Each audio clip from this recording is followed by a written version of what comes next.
In this video, we are going to talk about when and why you should use an ABLE account. Well, we get that question a lot is, hey, why not just do an ABLE account? Seems a whole lot easier to do that. What the heck is the difference? There's a few main differences. One, the ABLE account has an annual funding limitation. Right. So it has a cap that you can put in every year. A properly designed special needs trust has no cap, right? You could put $5, $5 million, $50 million, whatever, right? So there's no cap there.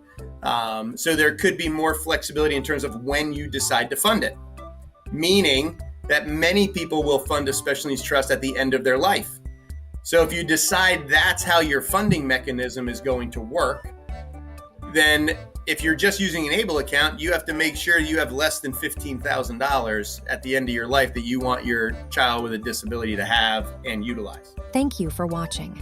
If you are ready to take the first step in planning, check out this video's description for a link to this valuable training, as well as other resources for parents. We'll see you in our next video.